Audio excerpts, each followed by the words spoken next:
Boleh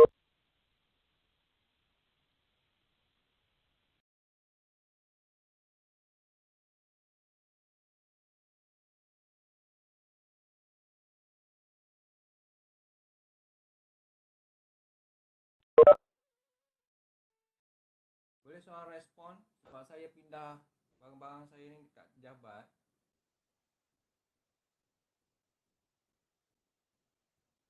Hello?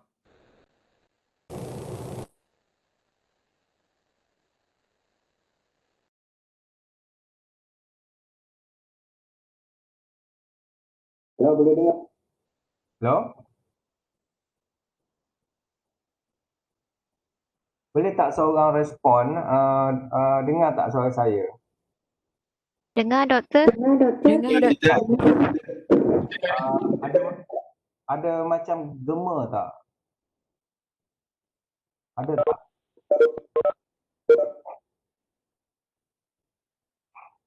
Okay, boleh dengar Sekejap, nanti saya buka chat sekejap. Boleh. Okay, so terima kasih kepada yang respon. Terima kasih Akmal Hisham. Okay, Assalamualaikum dan selamat petang. Salam sejahtera saya ucapkan kepada semua. Saya rasa semua orang pasti dah letih dah sekarang pukul 5. Termasuk pukul 5 hari ni, hari Isnin minggu kedua kuliah. Dan saya pasti semua lecturer dah start kuliah pada hari ini lah. Minggu lepas kita dah start dengan apa nama ni, introduction ataupun briefing tentang kuliah ni. So for all the materials berkenaan dengan syllabus dan juga jadual dan sebagainya, bolehlah dirujuk kepada e-learning.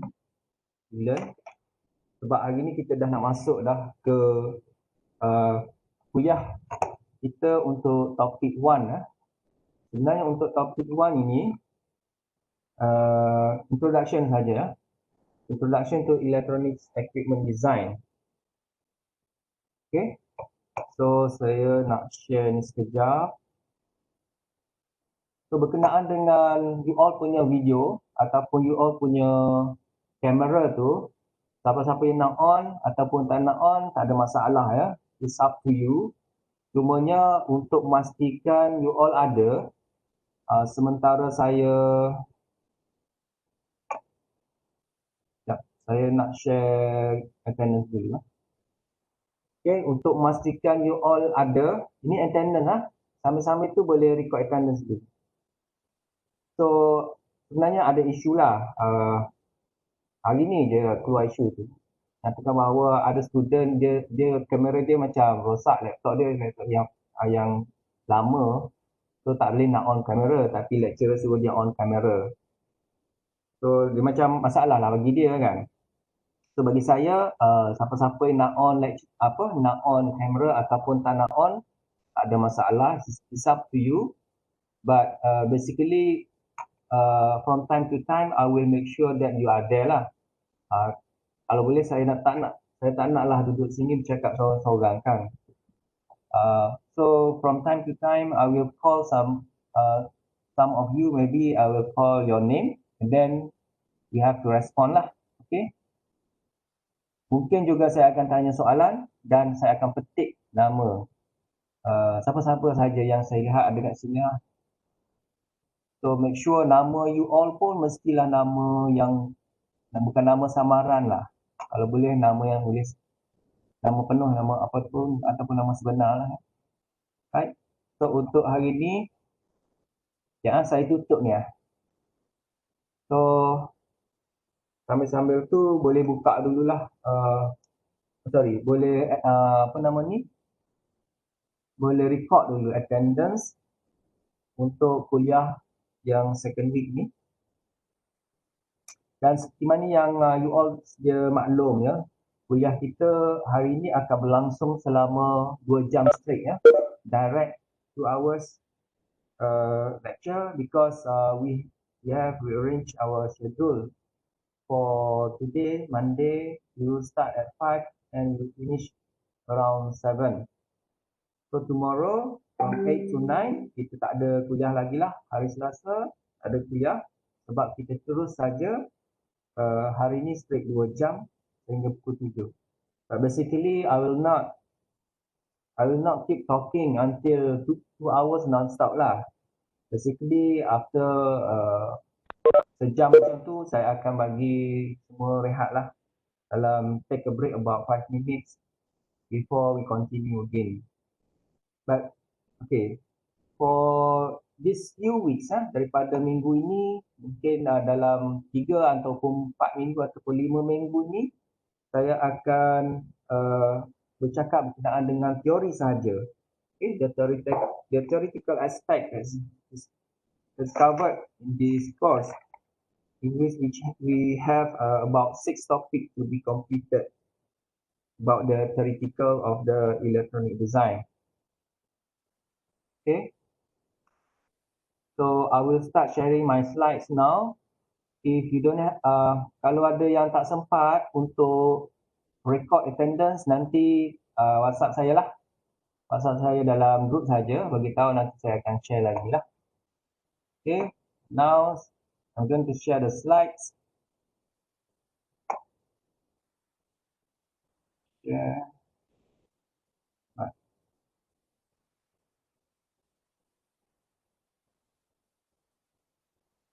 So this is the first topic, which is electronic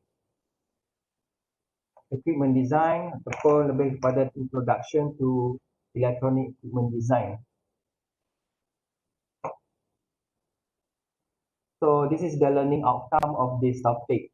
Basically, we have 10 objectives to be achieved, but basically objektif ni align dengan kita punya units of topic. I'll go straight to the units of topic. So what is covered? What are covered in this topic? The first one, we will talk about electronic fabrication technologies. What is electronic fabrication technologies? What is the difference between the electronic fabrication technologies dengan electronics technician? Okay, and then I will talk about the scope of work of electronic fabrication technologies. Okay, then the second one, we'll go through on the 5 stages of design. Yeah, so ada 5 step ataupun 5 stage yang berlangsung lah, yang dalam proses design itu. Okay, termasuklah design, drawing, experimenting, prototyping, and then finally testing and troubleshooting tu kita akan berbincang lebih lanjut lah berkenaan dengan itu. Then number 1.3, the subtopic of 1.3, we're going to talk about tools and equipment, like software tools or hardware tools. Software tools, maybe biasanya kita, seperti yang saya cakap minggu lepas, we will explore about electronic design using multi-sim software, which is National Instrument punya produk. Juga kita akan menggunakan LT Spice, one of the Spice software that is normally used, which is free of charge. You can download it from you can download and then install lah. It is the LT Spice one is free of charge, but the multi-sim is paid by the university. But basically, I'll try to check on, because if the educational punya software kita boleh download lah, then we will use it. So, and then also we will explore about using CAD ataupun AutoCAD. So AutoCAD is one of the software that is produced by Autodesk.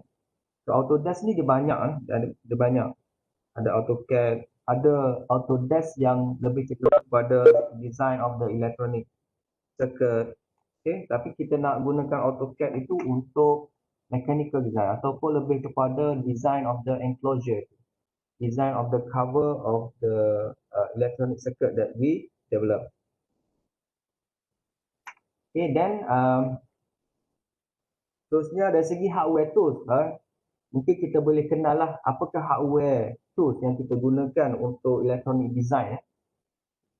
Biasanya komponen elektronik mungkin some of you kenal lah, contohnya LED, diode, transistor, kan?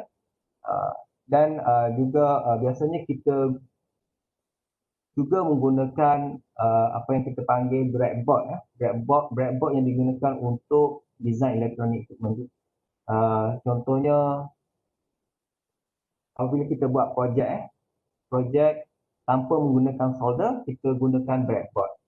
Okay. Ada juga kalau kita nak gunakan solder, kita perlu menggunakan universal board, PCB universal board. So itu berkenaan dengan hardware, and then we'll go through to the tools and equipment, and then safety. So when we deal with the electricity, of course safety is of concern.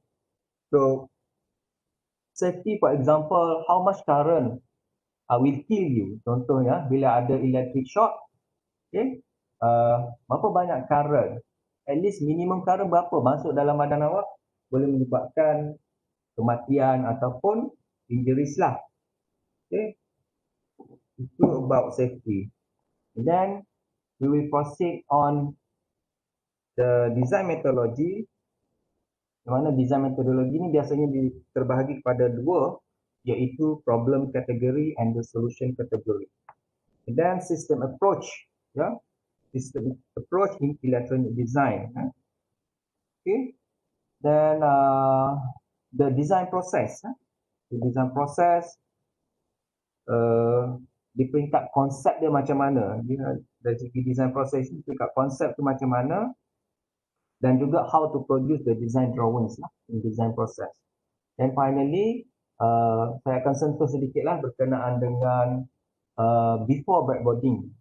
Maknanya breadboarding ni maksudnya kita menggunakan komponen dan kita susun komponen itulah untuk menjadikan ianya circuit sebelum kita test. Jadi breadboarding ni lebih kepada eksperimen lah. So before the experiment ataupun before the breadboarding tu, what we should do is to use the simulation software lah, at least to sketch it before we do the breadboarding. Alright, so electronic fabrication technologies. Kalau ada problem dengan saya punya kuliah ni, tolong bagi tahu ya, tolong unmute-kan you punya mic and then bagi tahulah. Okay, so please response lah if anything happen with my connections, ataupun ada macam speaker ataupun mic saya tu ada macam gema kan. Kalau ada masalah bagi tahu ya. So saya teruskan. So electronic fabrication technologies. Apa itu electronic fabrication technologies? Actually it is the profession lah, kerjaya sebagai electronic fabrication technologies. Kalau di bawah dia, biasanya lulusan macam diploma ataupun technical ataupun CJ technical tu, dia panggil electronic technician lah. Tapi bila you all graduate keluar dengan ijazah ataupun ijazah dalam bidang teknologi ataupun applied science dan bekerja dalam bidang ni, so kita panggil electronic fabrication technologies ataupun FT. Okay, biasanya skill ataupun kemahiran seorang electronic fabrication technologies ni merangkumi installation, maintenance, testing, troubleshooting dan termasuk juga repair and prototyping. So far kalau electronic technician, ni maknanya orang yang level bawah lagi tu, scope of work dia lebih kepada installation, maintenance, testing and troubleshooting sahaja. Dia tak boleh sehingga skill dia tak boleh sehingga repair and prototyping lah. Tapi mereka yang grade sampai level 6. Level 6 iaitu level ijazah sarjana muda ni, biasanya mereka digelar sebagai electronic fabrication technologies, yang mana kepakaran mereka bukan sahaja setakat installation sehingga troubleshooting, tapi juga repair and prototyping. Okay, so I think some of you already know that for those of you graduated in applied science ataupun technology, okay, you are entitled to apply for graduate, apa nama ni, dia panggil graduate technologies. Once you graduate, you boleh register under Malaysia Board of Technologies sebagai graduate technologies. Okay, then after that, after few years of working, mungkin 5 hingga 7 tahun macam tu, bila dah ada experience, you boleh apply graduate technologies lah, salah satu laluan kerjaya bagi seorang teknologis berijazah. Okay, kalau sebelum ni kita hanya ada professional engineer kan, ataupun yang IR tu, yang tu lebih kepada mereka-mereka yang mengambil kursus engineering sahaja, iaitu engineering yang 4 tahun, Bachelor of Engineering. Macam saya, Bachelor of Engineering, saya boleh register bawah Malaysia Board of Technologies dan juga bawah Board of Engineers, dua-dua sekali lah. Tapi for you all, kalau you nak pergi lebih kepada profesional lah, maknanya kalau you all keluar dalam bidang elektronik ini, memang you boleh bekerja sebagai jurutera, engineer, memang orang panggil engineer. Tetapi bukan yang registered lah, bukan yang bertauliah, macam bukan yang bernaung di bawah certain body tu. Okay? So, basically saya syorkan kepada pelajar-pelajar saya lah, apabila habis saja belajar, okay, make sure that you apply for graduate technologies lah under Malaysia Board of Technologies. Further info, you can Google je, MBOT ataupun Malaysia Board of Technologies. Dan dalam tu sebenarnya dia ada sehingga dalam 27 bidang, termasuk Sainscom lah. Sainscom pun ada. Tapi Electronics dia bernaung di bawah Electrical and Electronics punya teknologi field. Okay? So itu sedikit sebanyak berkenaan dengan profession as a fabrication technologist. What they do, basically, they do installation, maintenance, testing, troubleshooting, repair, and prototyping. Okay? And then, so biasanya, okay, fabrication technologies ni, dia perlu tahu this three scope of works. Contohnya rework. Rework tu apa? Rework ni macam kita buat balik, kita clone ataupun replicate balik benda tu. Okay? According to manufacturer spec lah. So ada spec daripada manufacturer, kita clone balik. Contohnya, kita biasa tengok kan, macam kereta yang di-clone balik di China. Kat Malaysia pun ada kan? Pasti Tapi benda tu macam di-clone balik lah. Okay? Kalau kita shopping kat Shopee kan, kita tengok apa nama ni, seka-seka ataupun electronic project ataupun apa sahaja, gadget ke apa semua, ada yang original, ada yang clone. Even Raspberry Pi ataupun Arduino dan Raspberry Pi tu, microprocessor, microcontroller tu pun ada yang clone lah, ada yang original, ada yang clone. Okay? Tapi basically benda tu walaupun ianya adalah rework, tapi dia still functioning seperti yang original. Okay? The second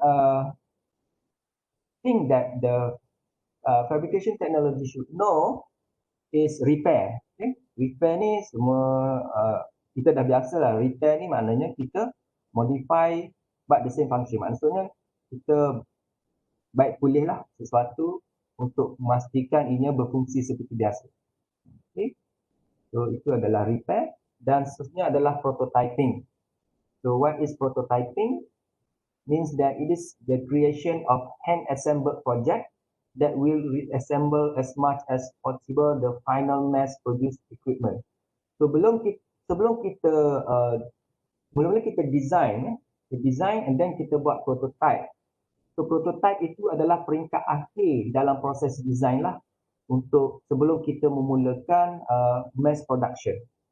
Okay, so in electronic assembly factory ataupun manufacturing industry yang mengeluarkan PCB ataupun printed circuit board contohnya, biasanya before dia buat mass assembly ataupun mass production of that product, perlu ada prototyping lah, prototype yang final tu. Okay, so prototyping is the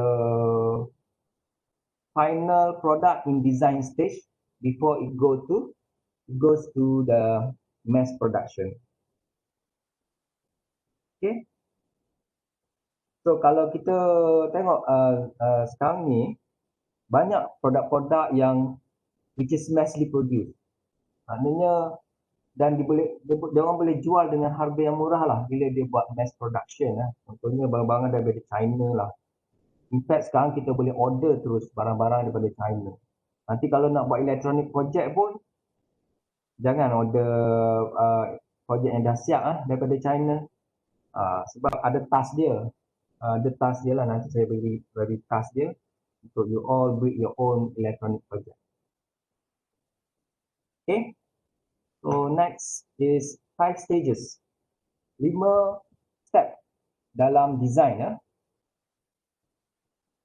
Okay. So what are the 5 stages in design? So basically electronic design is category 2. Category 2 means software design, computer simulator and so on forth. For designing and producing electronic system ranging from printed circuit board to integrated circuit. Rasanya design proses ini kita bermula dengan design of a PCB. Okay? PCB ni printed circuit board. Dan apabila dia pergi lebih kompleks lagi, kita panggil integrated circuit lah, IC ya. Kalau tengok daripada gambar rajah ini, okay? Yang sebelah yang pertama tu, gambar rajah pertama tu dan yang kedua yang ni semua dah masuk integrated circuit lah, dah ada IC dah. Okay. Biasanya PCB ni lebih simple lah. PCB lebih simple, dia tak banyak IC. Ni circuit biasa. Okay. Ini IC ya. Kalau saya gunakan cursor ni boleh nampak tak? Kena Nampak doktor. Nampak doktor. Kena pakai laser pointer macam ni ya. Okay. Ya. Ini lagi jelas, okay? Okay. So biasanya di peringkat design ini kita panggil ECAD ataupun Electronic Computer Aided Design lah. Kalau AutoCAD adalah lebih kepada mechanical design. Tapi untuk electronic computer design, kita panggil ECAD lah. So electronic process is basically the process of how to build, how to repair, how to test, how to modify or alter, and then how to install the electronic device and equipment.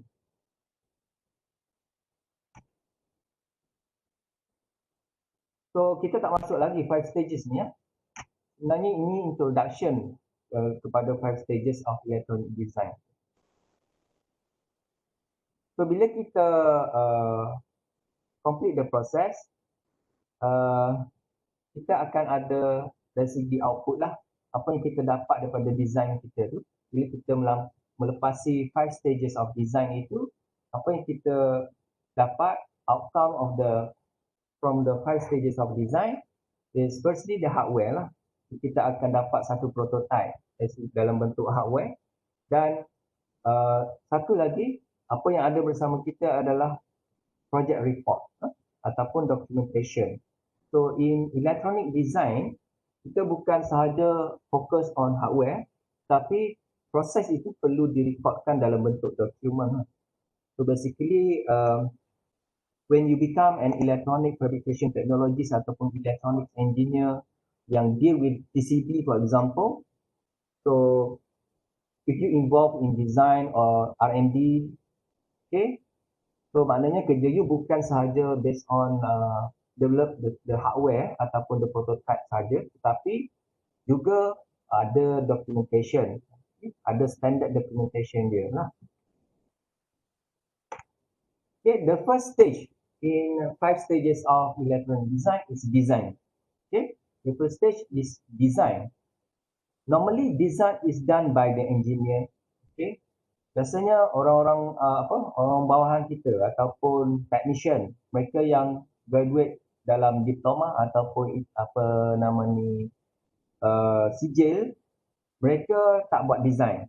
Okay, kerja mereka, scope of work mereka lebih kepada production, okay, ataupun repair macam tu kan. Tapi design ini lebih kepada kerja-kerja yang dijalankan oleh engineer. Saya rasa bukan bidang elektronik saja, any bidang yang melibatkan manufacturing industri kan. Biasanya design, tak kira contohnya otomotif apa semua, apa nama industri yang mengeluarkan kereta dan sebagainya tu, design ni hanya dilakukan oleh engineer sahaja. Okay.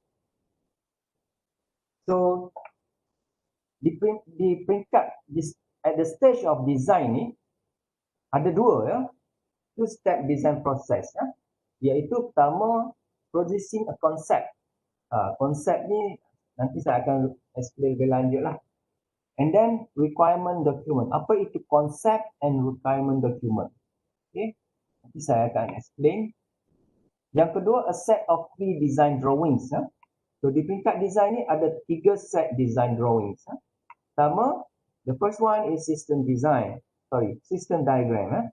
System diagram lebih kepada sistem saja. Contohnya sistem lebih kepada block diagram lah. Okay? A set of block diagram that shows the working of the system. Sebenarnya kalau kita sketch, sebenarnya kita sketch dalam bentuk block diagram lah. Bukan circuit lagi. Bukan circuit. Yang kedua, circuit design sketch. Okay? So once kita dah ada block diagram, kita pergi kepada circuit design sketch. Iaitu circuit lah.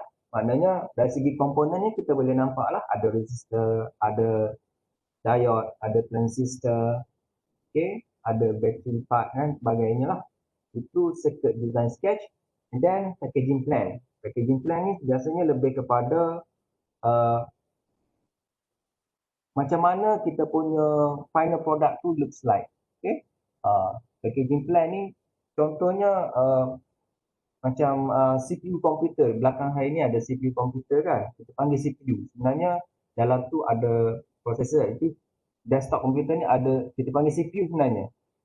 Okay, dalam tu ada, contohnya ada motherboard kan. Motherboard tu lebih kepada circuit lah. Lebih kepada kita panggil PCB ya. Kita ada PCB lah. Contohnya lah.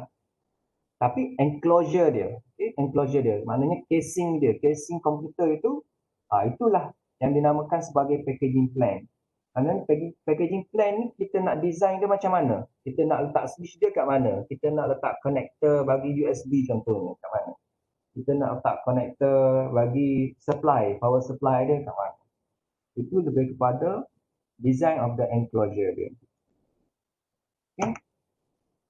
Yang kedua, stage 2 of electronic design is drawing. Okay. There are 10 drawings that you should know lah. Okay, which is required to explain graphically. Drawing ni sebenarnya kita nak explain secara grafik ataupun secara visual. Benda tu macam mana kan? Projek tu macam mana? Biasanya kita menggunakan drawings lah. Dan drawings ni ada macam-macam lah. Bukan sahaja electronics drawing. Orang nak buat plan, nak buat rumah pun, dia tengok drawing kan. Orang nak design apa lagi? Nak design kereta, dia tengok drawing. Orang nak pasang civil engineers kan, dia tengok drawing juga. Nak gali parit ke, nak buat jalan kan?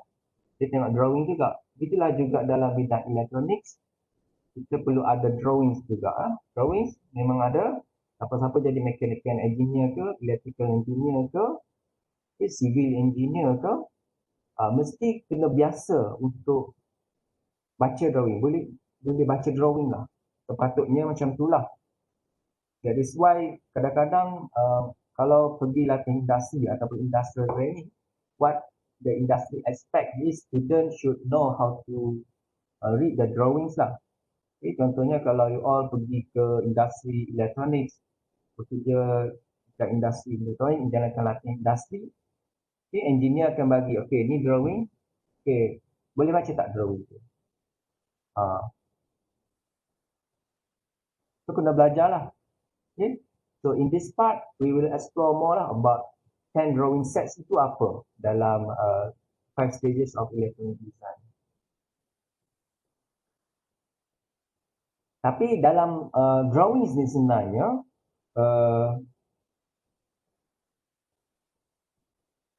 drawings ni sebenarnya akan menjadi part of the project report lah.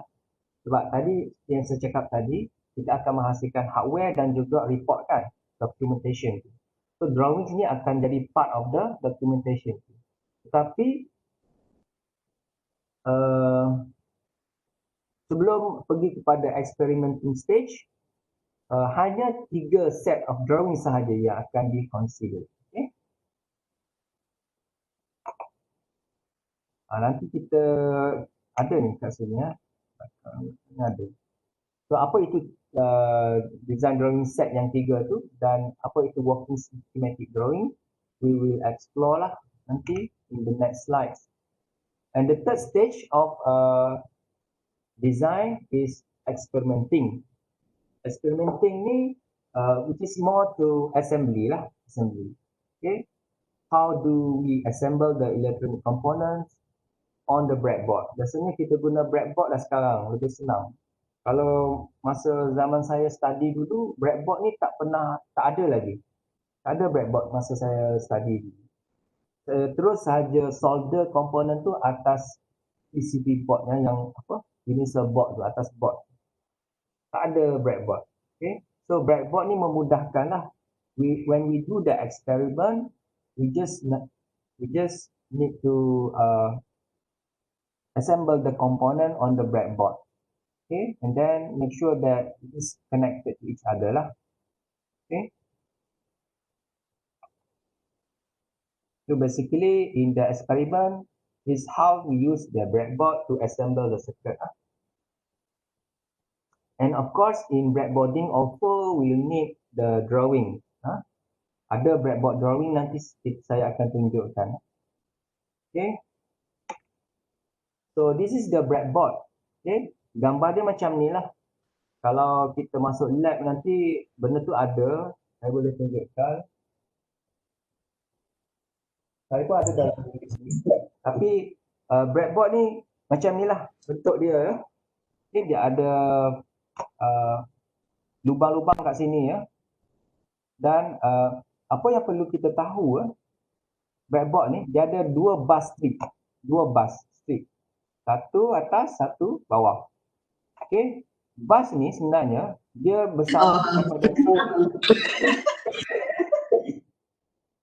okey, bus ni dia bersambung daripada sini ke ujung. Maknanya point si ujung sini dengan yang sini dia bersambung. Okey. Yang ni bukan, yang ni yang double. Yang point ni ke sini dia bersambung. Nampak saya tunjuk So line yang atas dengan line yang bawah tak bersambung.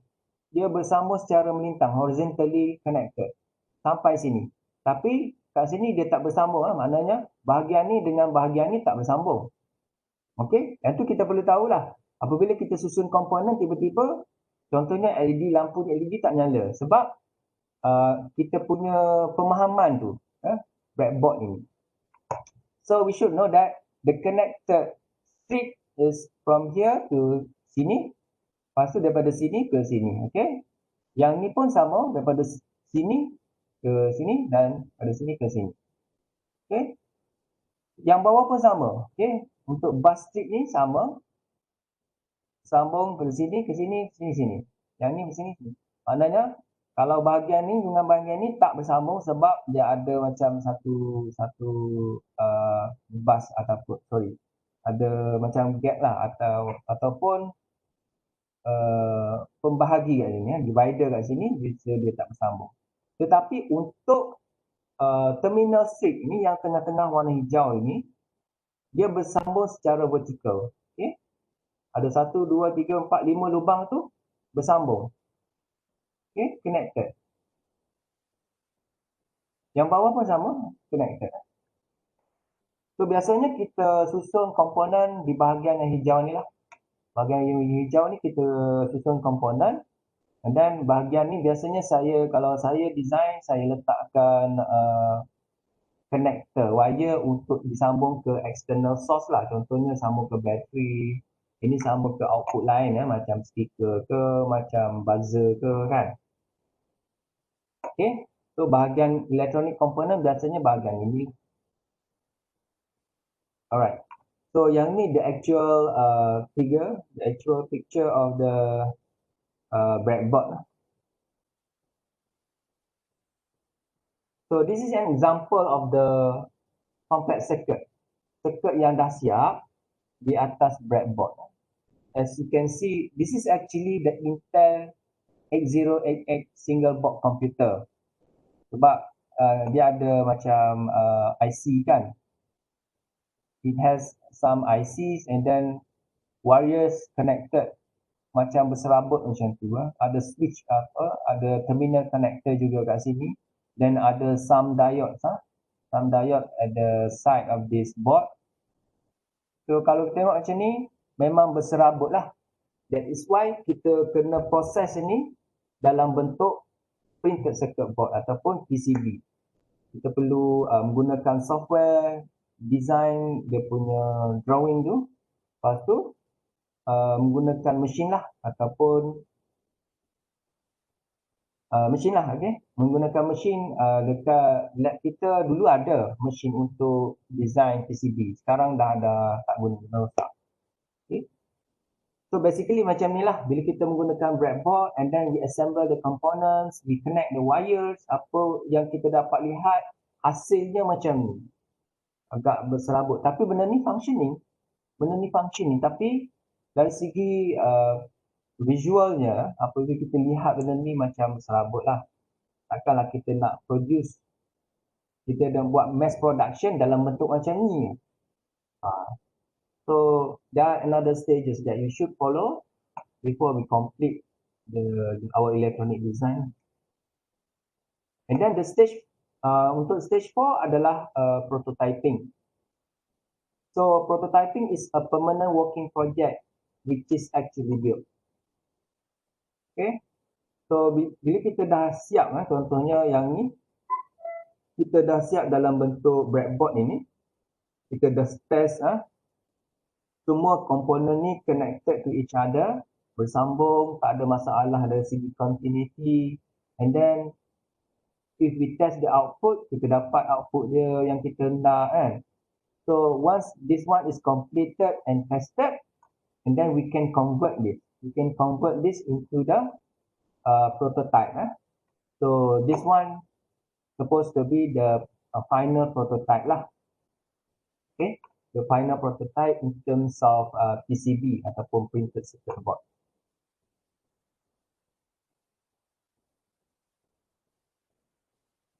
So ini adalah contoh lagi. This is the 1983 Sinclair ZX Spectrum computer board. Ini juga adalah computer board. Computer board zaman dulu tak sama macam sekarang tau. Dia punya komponen tu banyak nampaknya sebab dia besar-besar, ada chip yang diprogramkan. Okay. Sekarang ni PCB, new design of PCB biasanya dia banyak layer lah. Banyak layer, so dia nampak lebih simple. Okay, tak macam ni lah.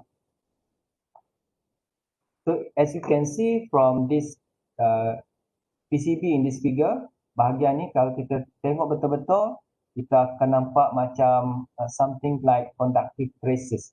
Itulah macam sambungan lah daripada IC ni. Chip ni ada banyak dia punya leads kan, ada banyak dia punya kaki. So daripada kaki tu ada macam-macam signal lah. Okay, daripada IC punya lead tu kita nampak macam ada conducting streaks macam traces macam tu yang bersambung lah. Itu sebenarnya di peringkat drawing nanti kita ada software sebenarnya. Ada software yang digunakan untuk design this sort of conductive traces ni. Untuk menjadikan ia sebagai PCB. Okay. Dan daripada kawasan ni juga kita nampak macam lubang-lubang itu dipanggil through hole. Lubang-lubang kita panggil through hole. Yang warna silver itu conductive traces.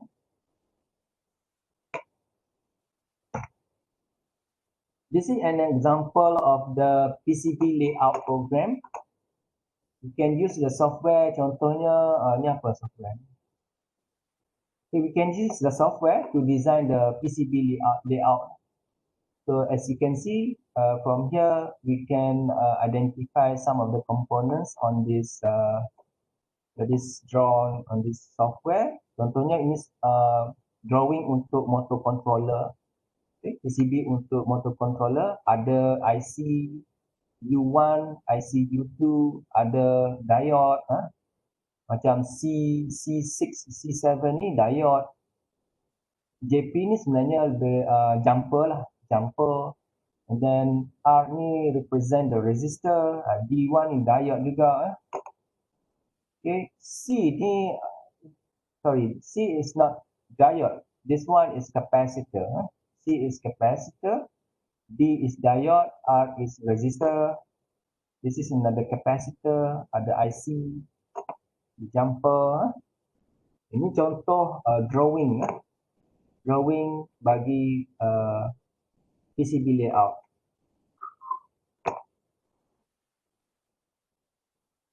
Okay. So basically dalam proses design ni sebenarnya lebih banyak menumpukan kepada PCB lah. Okay.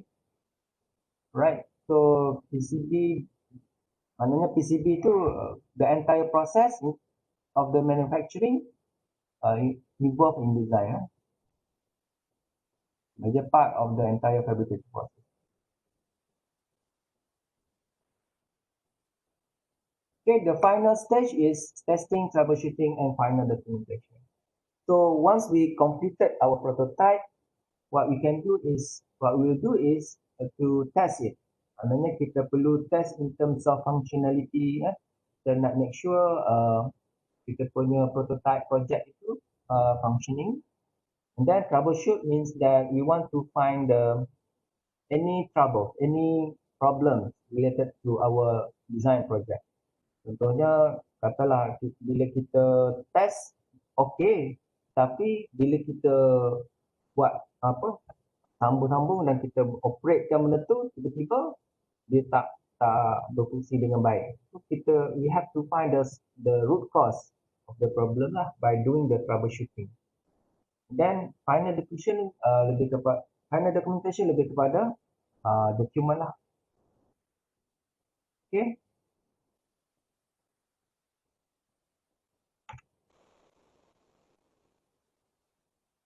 So troubleshooting ni pun saya explain tadi Troubleshooting is to find the root cause of the problem, right? Okay, next is tools and equipment. What are the tools and equipment normally used in electronic design? Yang pertama, it is related to tools and equipment on the board. Okay, some of the tools and equipment on the board, contohnya computer lah, computer system. So basically, computer system ni sebenarnya installed with some of the software that is used in design. Contohnya Multisim. Multisim is one of the circuit analysis software. Bukan saja untuk design, tetapi kita boleh buat analisis juga. So Multisim ni agak baguslah sebab when we design a circuit and then we test it, we can also convert it into PCB. Okay, maknanya daripada circuit kita boleh convert kepada dalam bentuk PCB untuk kita terus assemble the components on the PCB. Itu kelebihan multisim lah. Tak sama macam SPICE. SPICE hanya boleh buat circuit analysis sahaja. Okay. SPICE dalam kes ni apa yang kita akan belajar ataupun apa yang kita akan gunakan dalam praktikal nanti adalah lebih kepada LT SPICE. And then CAD lah, computer aided design. Okay, untuk kita design the enclosure of the circuit board that we have developed. So we will explore more on this three software in our practical lecture. Okay, I will show you on how to use this software from my computer lah. Sebab kita tak boleh masuk lab. So maybe I will share the screen and then I will show you on how to use it. Okay. And then what are the tools and equipment that is normally used on the bench? Okay, on the bench, on the workbench.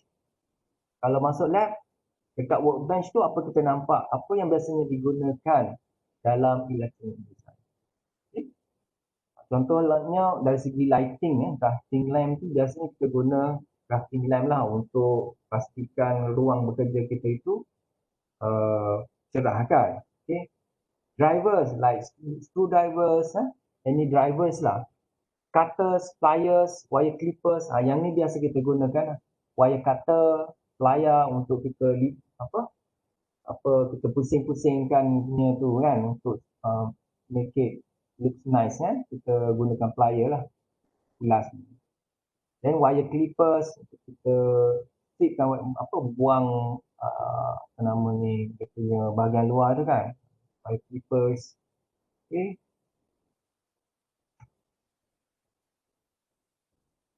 And then 1.4 is about safety, right? So how saya rasa apa sahaja bidang sekalipun biasanya kalau kat UMT ni safety lebih ditekankan di dalam bidang teknologi maritim, dia ada khusus khas berkenaan dengan safety. Because kita tak boleh compromise dengan safety. Biasanya orang mereka yang kerja dekat site, safety lebih penting lah. Okay, so dalam elektronik punya environment juga kita perlu tekankan jugalah berkenaan dengan safety. Which means that safety, basically we want to protect ourselves. Kita nak melindungi diri kita daripada electric shock contohnya. Kita nak melindungi kita daripada kawasan kerja kita tu, bila kita jatuh dan mencederakan kita. Kan? Itu dari segi safety. At our workplace, we have to make sure all safety measures are taken. Okay? And then, in terms of safety juga, kita nak protect kita punya produk. Okay? Kita kena fikir dari segi safety supaya produk kita tu tak burn out ataupun tak rosak ataupun tak macam tak cabut ke apa semua kan. Itu dari segi safety jugalah. Maknanya safety ni ada dua. Maksudnya kita nak protect ourselves, kita nak protect daripada kita daripada cedera ataupun meninggal dan sebagainya lah. Dan juga kita nak protect kita punya projek itu supaya tak rosak ataupun supaya tak terbakar dan sebagainya. Okay. So why safety is important? I think you all know lah why safety important. Because in terms of employer, safety biasanya ditekankan lah untuk memastikan in terms of economics and legal issues. Biasanya employer dia bertanggungjawab kepada worker dia. Okay? So, they have to make sure that all safety measures are taken when their workers are working. Maknanya daripada persekitaran pekerjaan mereka itu pastikan pekerja mereka selamat lah. Okay? Biasanya kalau ada kes-kes melibatkan pekerja, employer tu akan kena lah. Ya? Bila datang audit apa semua, employer itu akan dikenakan dari segi legal lah. Okay? Dan juga untuk protect worker lah. Dari segi worker, mungkin apabila mereka terlibat dalam insiden ataupun kecederaan dan sebagainya, dianya melibatkan moral issues lah. Bila cedera apa semua, tak boleh nak bekerja. Okay. Walaupun ada compensation kan, tapi dari segi moral issue lah. Mungkin kadang-kadang kata orang tu cuai. Okay. Orang tu cuai menyebabkan dia cedera. Itu dari segi satu aspek lah. Okay. So ada dua benda terlibat dari segi employer in terms of economics and legal issues. Dari segi workers pula, dari segi dia punya personal dan juga moral issues. Then again, another thing about safety is basically how much current is enough to kill us. When we work with the electronic device ataupun electrical appliances, okay, when we deal with direct current ataupun DC current, normally DC is not harmful, tak berbahaya. Okay. Tapi biasanya AC lah, alternating current itu berbahaya. Okay. Biasanya kat rumah kita, kalau dekat plug itu sebenarnya alternating current lah ataupun AC current lah, AC system. So dalam AC system contohnya, sebanyak manakah nilai current yang masuk dalam badan kita bila berlaku electric shock itu. Okay. Ada chart dia bagi kat sini kan. Contohnya, kalau dalam 0.03 amps itu, kita akan rasa macam sakit sikit lah. Okay. Mild sensation. Macam terkejut macam tu kan. Okay. 0.1 pula apa yang kita, bila kita kena current tu masuk dalam badan kita, 0.1 tu lebih kepada macam severe shock.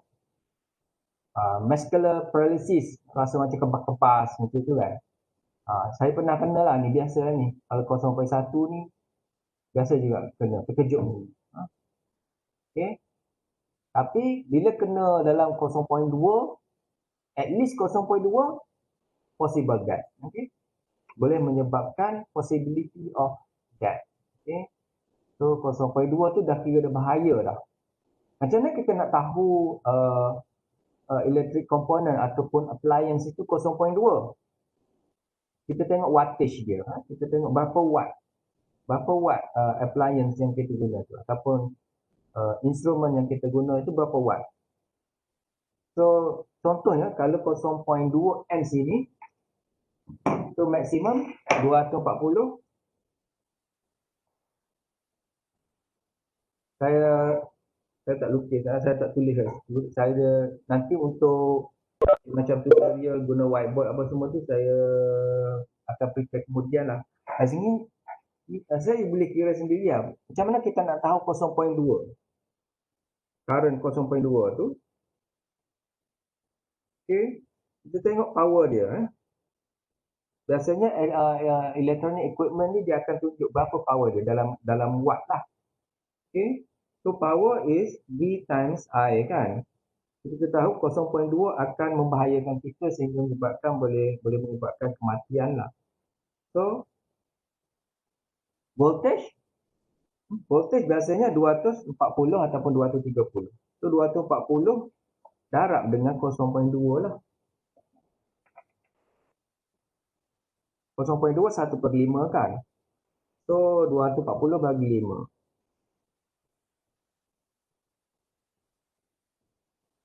Dalam 48 watt. Serendah 48 watt. Okay. Kalau dia mengalirkan 0.2 amps dan ada leaking, ada macam wayar tu macam ada luka pada wayar tu kan. Apabila kita operate benda tu, kita pasang benda tu, bila kita terpegang bahagian tu, kita akan berlaku electric shock yang boleh menyebabkan kematian. Okay. Kalau 1 amps lagilah bahaya. 1 amps lagi bahaya. So basically benda ni boleh avoid sebenarnya kalau kita menggunakan safety measures. Contohnya bila kita bekerja dengan electricity ni, kita kena pastikan safety dari segi safety. Contohnya kita kena pakai kasut yang ada getah kat bawah kan, untuk mengelakkan kita menjadi load. Okay? Untuk mengelakkan kita jadi load, apabila berlaku electric shock, current tu akan masuk ke dalam badan kita dan mengalir dalam badan kita sehinggalah ke ground. Apabila ada berlaku complete circuit, okay, maknanya current tu mengalir dalam badan kita dan mengalir ke ground, maka akan berlakulah kejutan lah, okay, electric shock yang boleh menyebabkan kematian. Sebagainya lah, organ-organ dalam badan kita. Tapi kalau kita pakai kasut, maknanya bila dia masuk, current tu masuk dalam badan kita, tetapi circuit tu tak complete. Maknanya current tu tak pergi ke ground, tu tak ada masalah, dia tendang balik. Itu benda, kadang benda tu simple saja, pakai kasut je pun. Tapi ianya boleh menyelamatkan nyawa lah. Okey, dari segi safety ni, biasanya kalau kita beli apa-apa produk, dalam kotak tu pasti ada berkenaan dengan safety ya. Maknanya safety dari segi macam mana nak protect pengguna itu, dan juga safety dari segi macam mana nak protect produk itu sendiri ya. Okay, biasa kita dinasihatkan lah. Macam contoh kalau produk tu ada LCD panels ataupun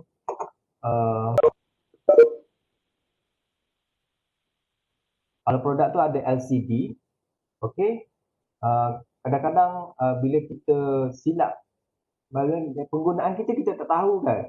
Macam contoh digital multimeter, dia ada LCD kan. So, kalau kita sentiasa dedahkan LCD itu kepada cahaya matahari, lama-lama dia akan rosak. Okay? Dia akan menjadi macam black spot macam tu kat atas. Itu salah satu contoh dari segi safety lah. Penggunaan produk tu kadang-kadang kita tak tahu. Kita main letak aja, tiba-tiba tak sampai setahun ataupun setahun lebih sampai 2 tahun dah rosak. Jadi bahagian certain bahagian contohnya LCD. Okay. Okay. Next is the design methodology. Perbezaan antara produk dengan projek. Apa itu produk? Ya? Product is something that is reliable, manufacturability, profitable and sellable. Okay, apabila kita design of our electronic equipment, bila kita nak produce satu produk tu mestilah something yang reliable. Contohnya dari segi kualiti lah.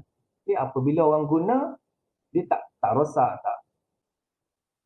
Of course kita nak produk tu di reliable lah. Okay, takkan beli hari ni minggu depan dah rosak kan. So produk tu mesti something yang reliable. And then manufacturability, maknanya boleh dihasilkan di peringkat pengilangan ya. Manufacturability. Akan kita design something kita nak buat di kilang pun tak boleh. Itu tak boleh lah, tak manufacturability lah kan. Okay. And then profitable, of course, when we do product development, when we design something, we will think about profit. Okay. Dan sellable, apa yang kita buat tu mestilah benda yang boleh dijual. Apa yang benda boleh dijual. Tapi ada jugalah orang buat projek ataupun produk for self-satisfaction. Okay. And then what is the project? Okay. Project pula, something that is self-made for enjoyment and education. Okay. Itulah berbeza projek dengan produk tadi. So, projek ni lebih kepada kita punya untuk kepuasan diri dan juga untuk pembelajaran kita sahaja. Tapi proof of concept kan. Kita ada konsep, kita nak proofkan melalui eksperimen. Kita buat produk. Kita dalam projek lah untuk buat satu prototype untuk proof of concept kan.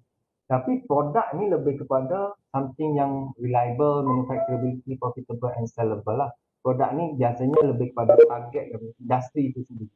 Tapi projek ni lebih kepada research. Okay, projek lebih kepada research, produk ni lebih kepada profit lah, profit.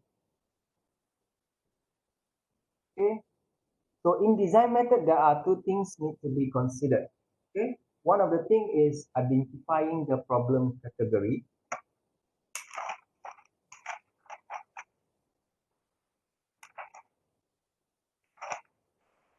One of the thing is identifying the problem category. What are key approaches in design problem category? Okay, dalam lecture module ada, saya dah share, lecture module tu saya dah share sebenarnya. Dan juga buku teks kan. Buku teks kedudukan saya dah share. Yang kedua, identifying the solution category. Ada dua, problem category dan solution category. Okay, kalau rujuk pada textbook yang saya ataupun saya punya modul itu, dalam tu ada tulislah berkenaan dengan what is the problem category. Okay, the first one is a need in search of product. Contohnya a need in search of product means keperluan ada dan kita perlu cari produk tu. Maknanya ada demand lah, ada demand kita perlu hasilkan produk. Yang kedua, a product in search of need. Produk ada tapi kita perlu cari keperluan. Maknanya kita buat produk tapi kadang-kadang kita nak jual tu tak ada orang nak beli kan. Itu lebih kepada kita mencari keperluan. Okay. Dan yang ketiga, improvement of existing product. Okay. Kita buat improvement kepada produk yang sedia ada. Then identifying the solution category. So, ini pun nanti rujuk ni ya.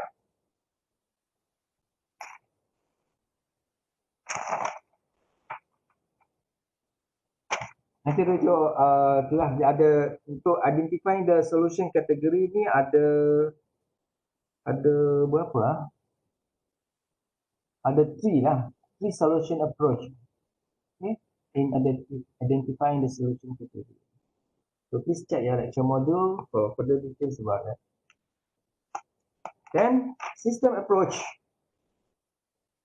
So the system approach in electronic design.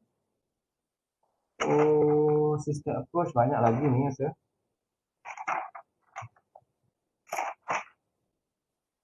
So tak ada dah sikit lagi. Saya rasa kita take a break about 5 minutes lah. We take a break about 5 minutes before we continue. Mana saya punya senarai nama tadi? So siapa-siapa yang belum record attendance, saya akan share sekali lagi ya. So we take a break about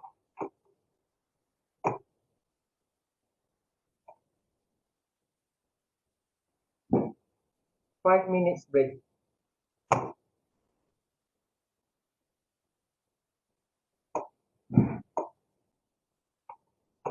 Five-minute breaks, and if you miss the barcode to record the attendance, then we can do it now.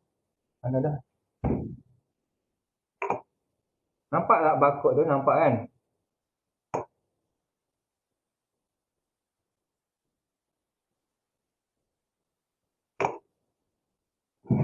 Okay, we take a 5 minutes break.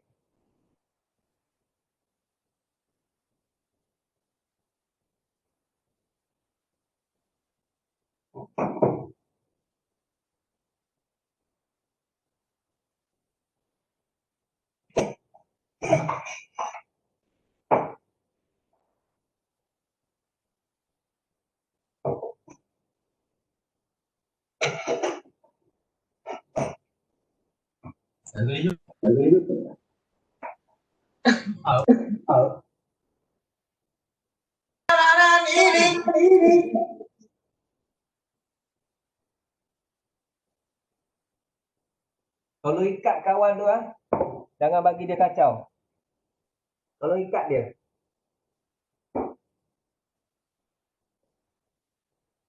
Ataupun kunci bilik supaya adik dan kawan-kawan tak boleh kacau.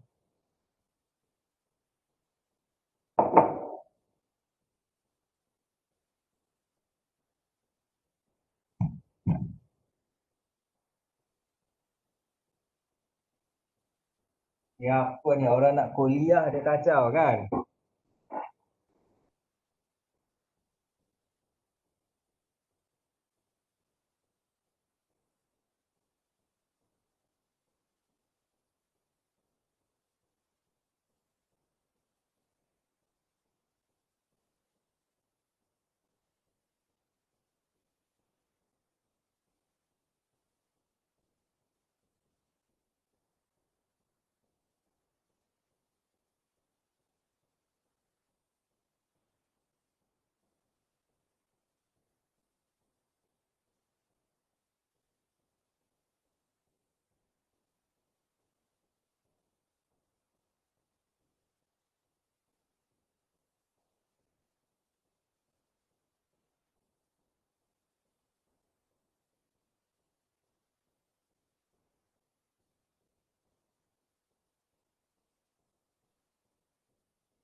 Okey, slide saya nampak ya.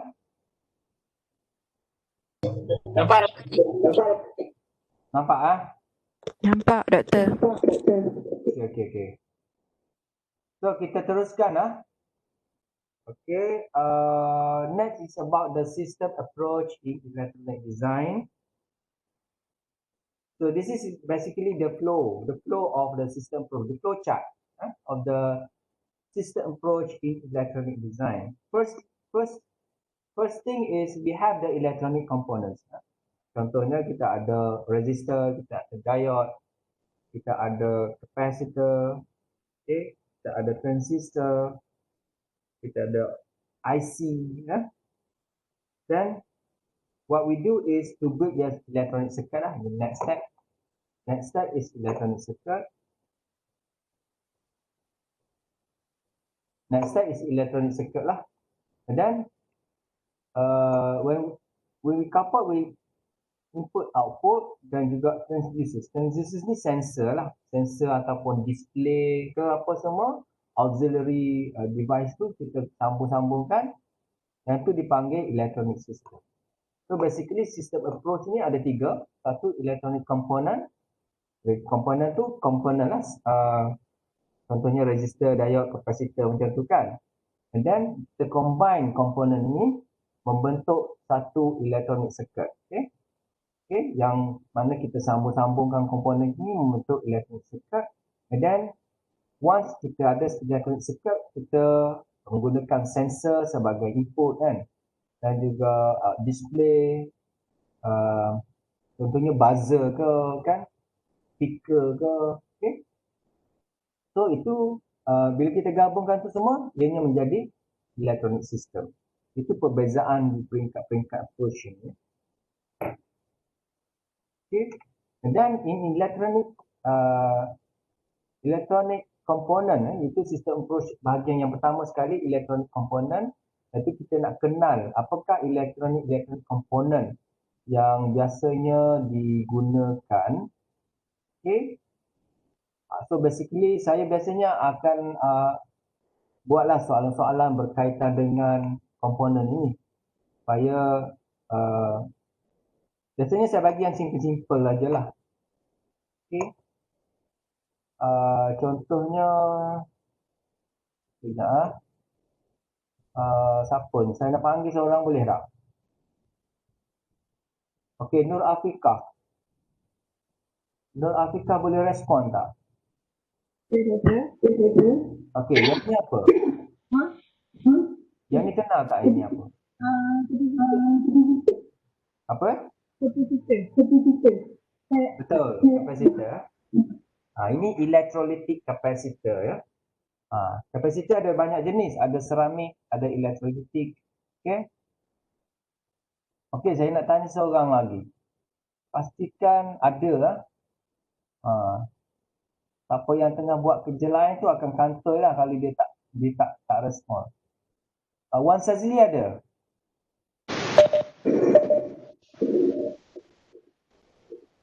Hello Wan Sazli.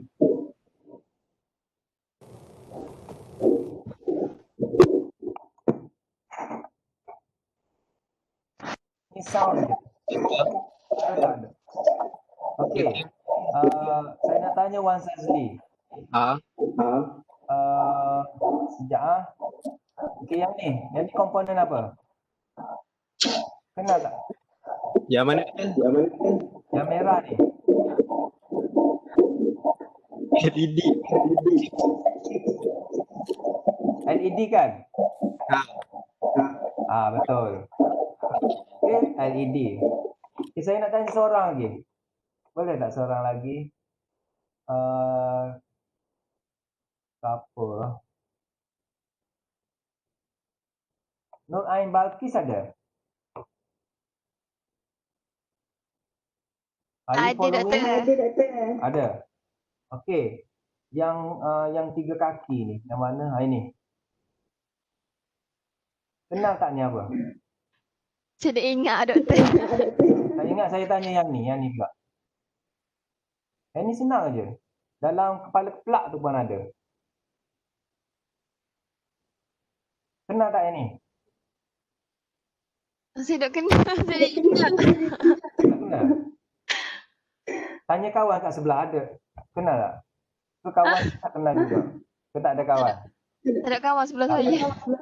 Tak ada, tak apa. So yang ni adalah yang ni fuse kan? Fuse. Dalam kepala plug tu, rasa tak? Setiap plug yang 13 ampere, dia tulis 13. Kan kepala plug yang 3 tu kan, 3 pin tu, kalau kita buka bawah tu, dia ada fuse. Fuse ni fungsi dia untuk protection lah.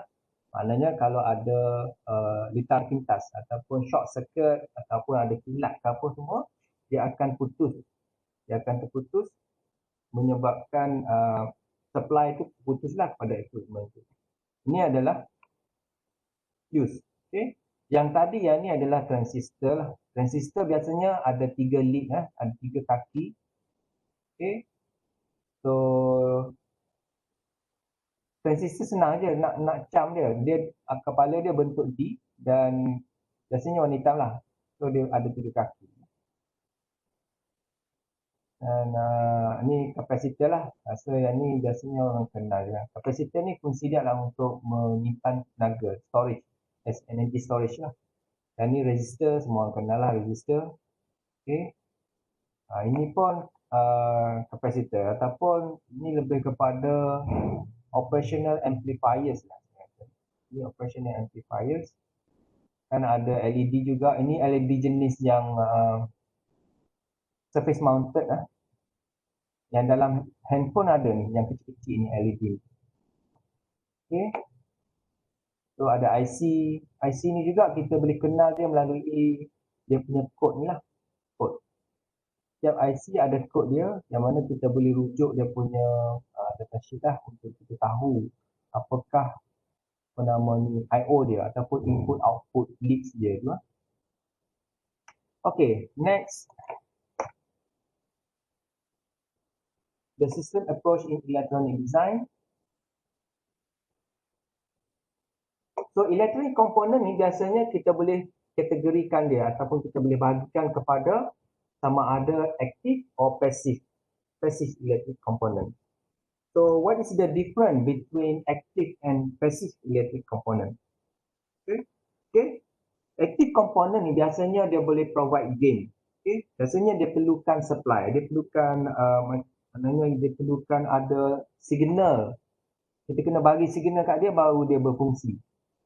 Contohnya transistor. Transistor adalah active component yang mana bila kita bagi signal dekat dia punya base itu, dia akan on lah, dia akan on off. Hanya transistor ni biasanya digunakan dalam switching as a switching device dalam digital electronics. Okay. Dan operational amplifier pun lebih kurang sama juga dengan transformer, tapi dia lebih kepada punya high voltage lah. Okay. High voltage device. Dan passive component contohnya resistor, capacitor, inductor. Okay, itu adalah passive component. Okay. So kita ada active component ataupun passive component. So saya harap semua orang fahamlah apa itu active component dan passive component. In terms of contohnya kalau saya nak keluarkan soalan, mungkin saya tunjukkan satu gambar rajah ke gambar komponen itu, kita akan tanyalah ini adalah active component atau passive component. Okay. So active component basically the component that is used to provide gain. Gain ni macam kita nak memperkuatkan signal contoh. Contoh komponen yang menggunakan contoh equipment yang menggunakan active component yang melibatkan gain ini, contohnya amplifier lah, ya. Kalau nak tahu amplifier itu digunakan dalam apa? Biasanya dalam speaker. Dalam speaker tu ada amplifier yang menggunakan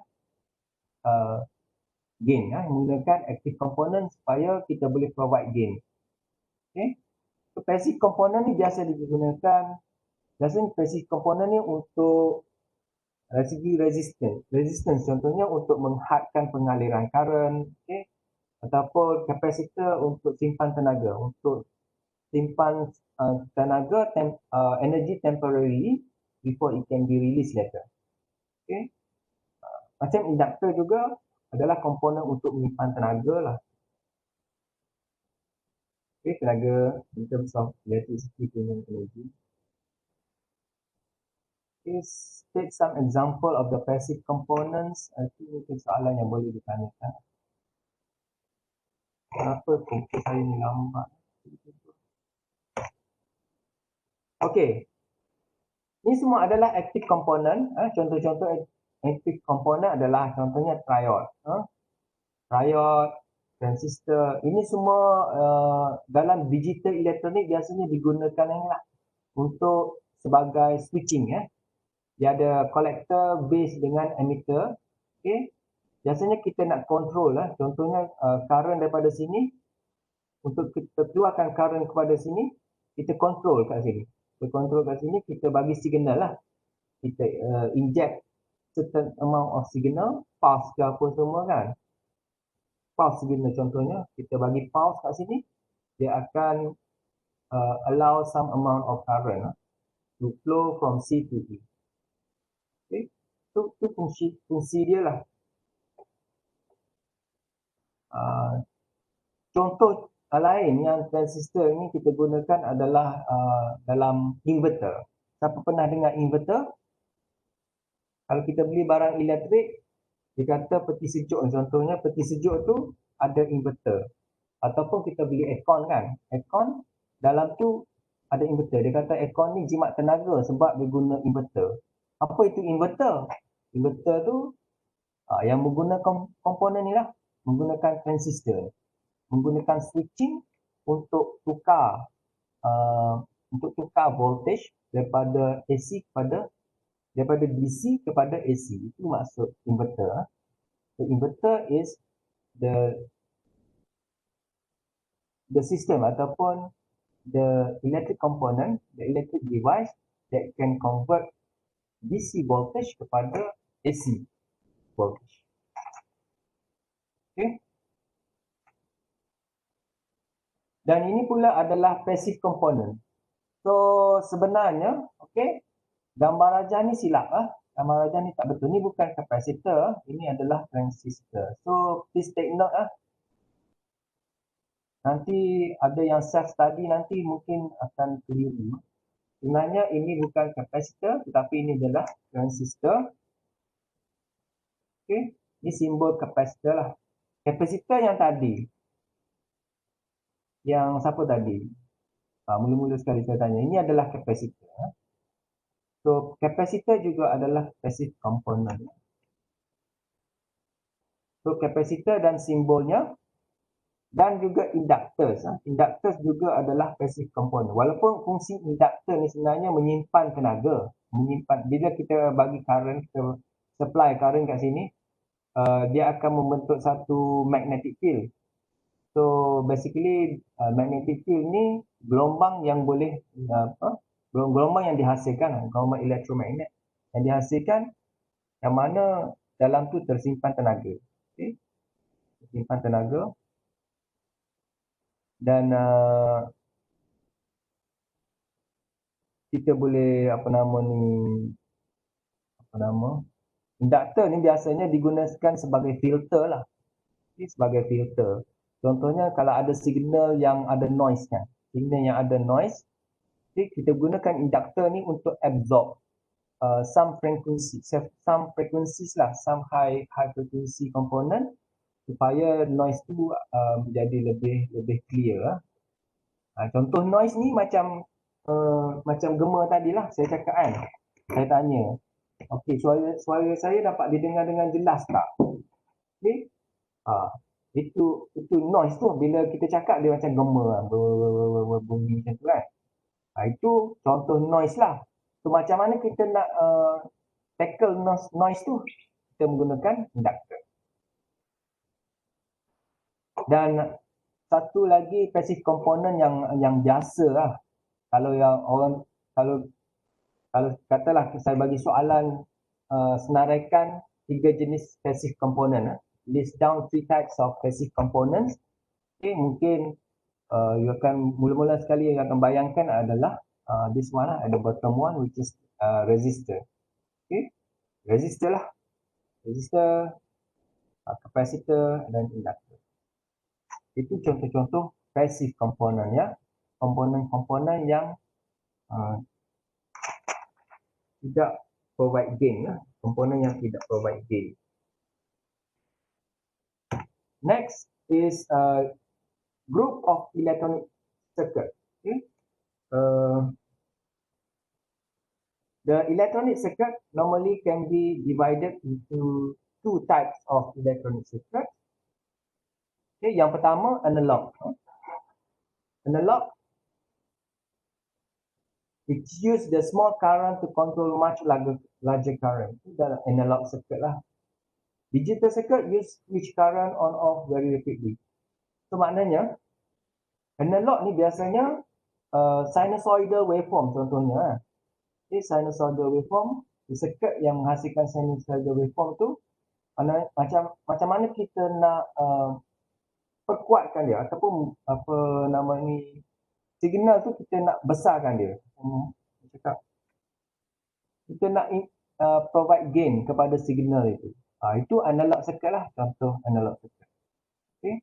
Digital circuit ni pula macam mana kita nak gunakan circuit tu untuk jadikan dia sebagai switch. Okay? Contohnya switching power supply. Okay? Switching power supply. Itu digital circuit lah. Okay? Yang tadi, apa nama, inverter tadi, itu contoh digital circuit juga. Sebab dia menggunakan switching. Switching at certain frequency. PWM, pernah dengar tak PWM? Pulse width modulation, itu juga adalah contoh-contoh digital circuit. Okay, analog circuit ni biasalah, contohnya amplifier. Dan electronic system. So basically electronic system ni, dia ada 3 bahagian ni lah. Contohnya ini untuk sound system. Dalam sound system tu, so sound system tu electronic system lah. Okay, so dalam sound system ini, basically dia ada input transducer ataupun input lah bahagian sensor. Contohnya dalam sound system ni, sensornya adalah mikrofon lah. Mikrofon tu akan detect suara kita. Okay, mikrofon tu akan detect suara kita dan akan diproses oleh amplifier. Okay, amplifier ni akan proses lah. Amplifier ni akan provide gain dan sebagainya. Tapis signal tu dari segi filternya kan, nak kurangkan noise dan sebagainya, buat amplitude modulation ke ataupun frekuensi modulation ke, semua proses-proses tu berlaku dalam ni. Dan output ni contohnya speaker lah. Okay, so kita macam saya ni bercakap gunakan mikrofon tu akan macam apa nama ni, mikrofon tu akan jadi sebagai sensor lah untuk capture the voice itu kan, dan akan diproses oleh amplifier. Tu ada electronic circuit yang berfungsi sebagai amplifier untuk memproses signal-signal itu dan seterusnya akan di-output ke speaker lah. Konsepnya simple ya. Kita bercakap kat mikrofon dan orang dengar kat speaker. Tapi yang proses pentingnya berlaku di tingkat electronic circuit. So the project design involve 2 steps, which is produce concept and requirement document. So concept and requirement document. So biasanya kita menjalankan projek, sama ada projek pendidikan ataupun projek elektronik. Biasanya ianya melibatkan beberapa proses lah. Contohnya projek goal. Projek goal ni apa? Biasanya bila you all dah jadi engineer ke, software engineer ke, electronics engineer ke apa-apa engineer, you akan involve dengan projek lah. Okay? So bila you jadi project manager ataupun project engineer, so bila you involve bahagian project, you have to know all of these steps lah. Sama sekali project goal, okay? Project goal tu apa? Biasanya kita state what is the project. Maksudnya what to achieve, what is the outcome of the project. That is the project goal. Project objective, normally we state the design requirement. Okay, dalam design tu apa yang diperlukan.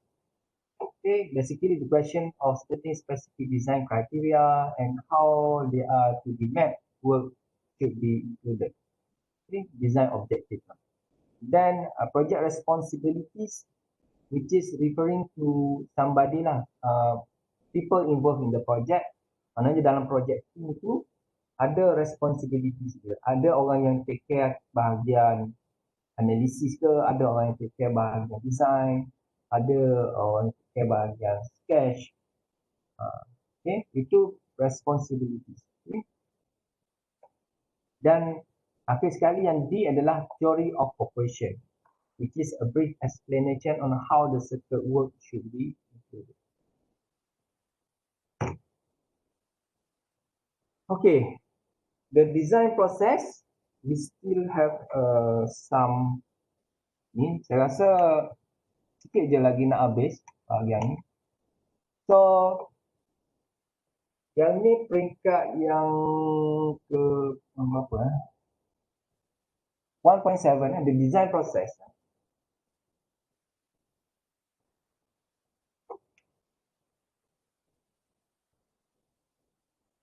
So dalam design process ni kita nak produce design drawing lah.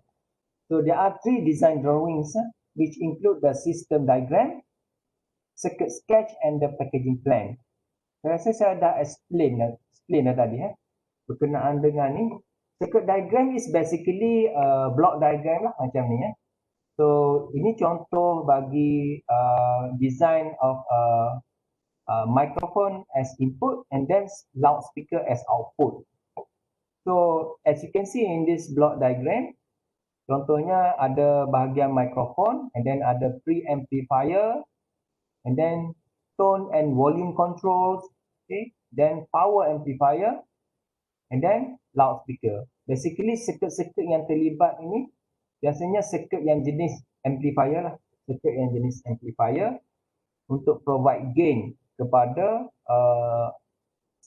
bahagian sensing ni. Maknanya rakaman suara itu dia provide gain dan dia akan convert kepada digital dalam ni kan.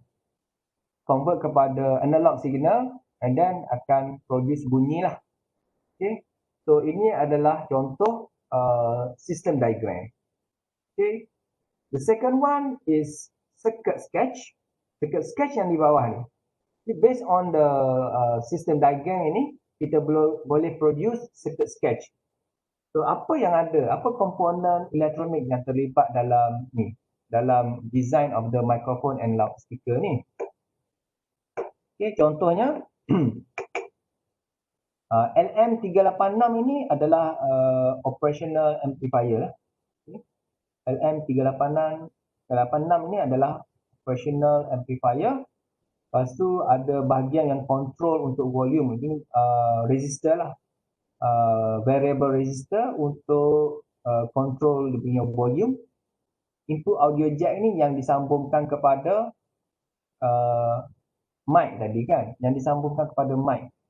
Contohnya siapa-siapa yang guna mic tu, cuba cabut kat situ ada 3.5 mm connector kan. Itu audio jack lah. Audio jack. Kalau tengok kat situ ada macam 3 ataupun 4 takuk macam tu kan. Itu input audio jack.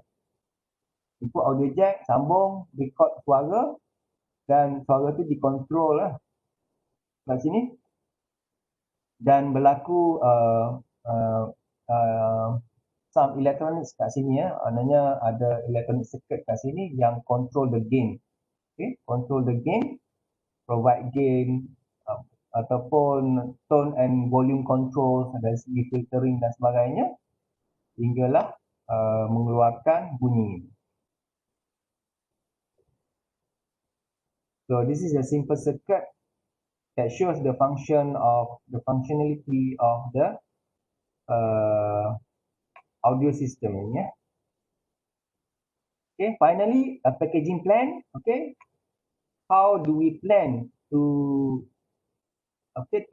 maknanya kita nak hasilkan, how do we plan on producing this sort of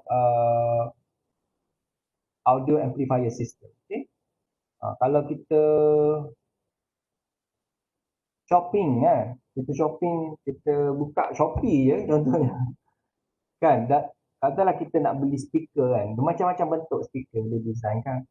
Ini packaging plan untuk sistem yang ni lah, audio amplifier system ni nampak dia punya design macam ni lah. Jadi dia ada bahagian yang kita boleh sambung mic, kita boleh sambung earphone, kita boleh sambung ke display, okay? Ada switch kat sini, ada volume dengan mode control kat sini kan. Itu salah satu contoh lah. Biasanya dalam speaker system lah guna audio amplifier ni. Macam home theater ke kan, ada guna audio amplifier.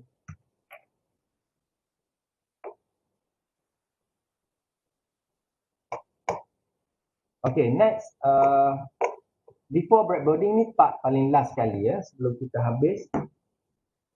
So sebelum kita habis, before breadboarding means that once kita dah establish kita punya design, ada 5 stages of design tu kita dah faham, okay. So sebelum kita buat eksperimen, kita perlu masuk kepada before breadboarding, which is we want to do some simulation lah to our work. Okay, we want to simulate our circuit, contohnya kita menggunakan software dan sebagainya. Contohnya kat sini di peringkat before breadboarding ini, it's possible to first both design circuit and simulate this operation in a computer. Maknanya kita nak buat simulation dekat komputer sebelum kita melakukan breadboarding. Maknanya sebelum kita buat eksperimen dan pemasangan komponen itu, kita buat simulation dulu. Kita buat analisis dulu pada circuit kita. Okay. Kalau kita tak buat, kita just sketch saja, kita terus assemble the circuit, mungkin circuit itu tak menjadilah. That's why kita perlukan simulation software untuk kita design betul-betul berapa value kita nak pakai dekat komponen-komponen tu. Contohnya resistor, berapa rating dia, capacitor, berapa rating dia, okay. Apa yang sesuai lah dari segi protection of the circuit, okay, how much gain we want to provide, apa semua, design dia ada kat situ. So kita design lah menggunakan software tadi. So once we do the circuit design, then we do the circuit simulation. Okay, circuit simulation ni kita nak tengok dia punya output lah. Kita tengok punya output, apa yang kita nak. Okay, contohnya amplifier circuit tadi kita nak gain dia naik sebanyak 10 kali ganda gain. Okay, so kita buat simulation lah. Kita tengok results dia. Okay, dari segi input dengan output itu kita compare waveform untuk input dengan output, dia punya gain meningkat sebanyak 7 ataupun 10 kali ganda. Contoh-contoh yang boleh kita buat observation lah daripada simulation. Nanti masa praktikal kita akan lihat bahagian tu lah. Contohnya macam mana kita nak design circuit dan kita nak simulate ni, kita nak tengok dia punya gain. Biasanya kita measure dia punya gain tu dalam decibel. Okay? Dalam decibel. Okay, nanti saya akan tunjukkan lah. And then finally the circuit analysis. Once the circuit is designed and operating, we can do the analysis. Analysis means we want to see the functionality of the circuit that we built. Contohnya analysis dari segi DC operating point, AC frequency, transient analysis, Fourier ataupun noise, distortion dan sebagainya lah. So yang ni semua contohnya DC operating point, DC operating point dengan AC frequency ni saya rasa ada circuit yang kita akan simulate menggunakan LT-Spice dan juga apa nama tu, multisim. Okay? LT-Spice dan multisim kita akan gunakan macam mana kita nak lihat ataupun nak analisis dari segi DC operating point. Nanti saya akan pergi lebih lanjut di dalam lecture practical lecture yang mana kita akan menggunakan software multisim dan juga LT-Spice. So one of the software that we will use is LT-Spice. From now on you can have a try Google je, you akan dapat sedikit info lah berkenaan dengan LT-Spice. And then you can have a try lah, boleh download dan cuba install dekat komputer masing-masing. Okay, and try to explore lah apa yang ada dalam tu, how to build the circuit, okay, how to work with the instrument, how you can use the peralatan untuk kita buat measurement kan, contohnya voltage, current dan semua lah. And then finally, how we can do the circuit simulation and analysis based on LT-Spice software. Okay, so topik ni habis dalam masa 2 jam. Yang lain hanyalah summary sahaja.